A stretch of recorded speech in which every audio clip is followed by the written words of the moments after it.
c'était le dernier lundi de mois d'août. On s'est retrouvé avec des gens de l'INRA, des gens du CIRAD. Les gens de l'INRA, pourquoi? Parce qu'à Avignon, à côté, ils ont fait de belles études sur les abeilles. Du CIRAD, puisque je les avais rencontrés là-bas. De l'INSERM, puisqu'ils avaient fait l'expertise collective sur les dégâts sanitaires des pesticides.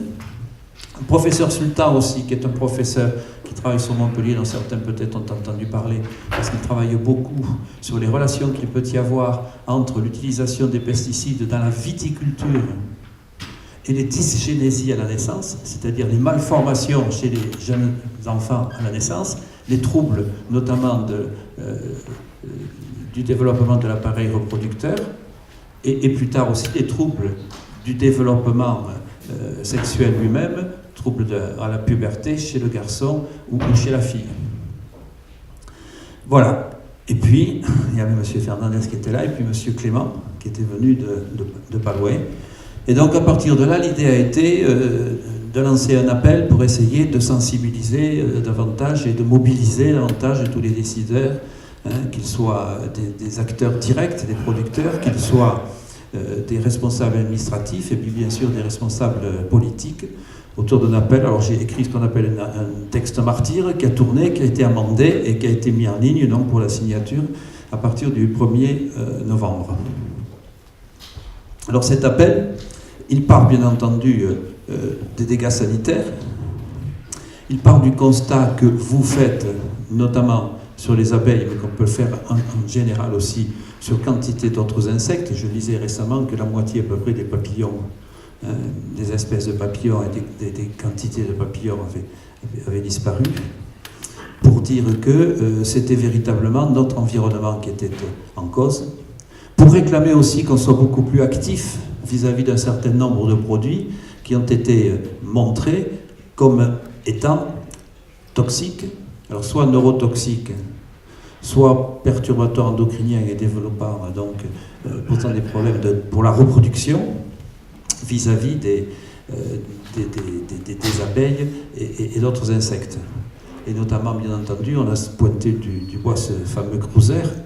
contre lequel on s'est battu, sur lequel on a eu un résultat qui n'est qu'un résultat très très provisoire, avec deux autres produits, tous de la famille des néonicotinoïdes, puisqu'ils ont été simplement l'objet d'un moratoire européen pendant 2 ans et uniquement sur certaines cultures. Donc il faut continuer, bien entendu, à se battre aussi là-dessus. Et puis, allant plus loin, pointant le niveau européen et réclamant à ce que, non seulement pour les insecticides, mais pour toutes les substances chimiques nouvelles qui apparaissent sur le marché, et qui généralement sont mises sur le marché, malheureusement, avant qu'on ait évalué les dégâts possibles, quels qu'ils soient, que toutes ces substances soient mieux contrôlées, soient mieux testées. Et en particulier en ce moment, il y a une bataille qui se livre au plan européen entre ceux qui sont plus sensibles que d'autres aux problèmes des lobbies industriels, et bien entendu, quand il y a crise comme aujourd'hui, au problème de l'emploi, et ceux qui sont plus sensibles aux problèmes de la sûreté alimentaire, de la sûreté des produits pour le consommateur, et aux questions de biodiversité, et notamment, bien entendu, celle des abeilles. Et cette bataille est en train de se livrer. Elle percute en quelque sorte aussi, par ailleurs, une autre bataille que moi j'ai menée, qui n'est pas tout à fait terminée, qui est partie à partir du bisphénol dans les biberons, et que, par une proposition de loi que j'avais déposée, qui est devenue une loi applicable au 1er janvier 2015, et qui interdit ce bisphénol dans tous les contenants alimentaires. Voilà. Mais ça, il faut encore qu'il y ait des substituts, et cette loi, pour le moment, n'est que nationale, elle n'est pas européenne. Il va être très difficile de tenir là-dessus si elle n'est pas étendue, comme ce fut le cas pour les biberons quelques mois après qu'on ait adopté en France cette interdiction, si elle n'est pas étendue à l'ensemble de l'espace européen. Alors, sensibilisation des milieux politiques et administratifs, dénonciation aussi des conflits d'intérêts. Et il y a une grosse bataille sur l'EFSA, qui est l'Agence européenne de sécurité alimentaire,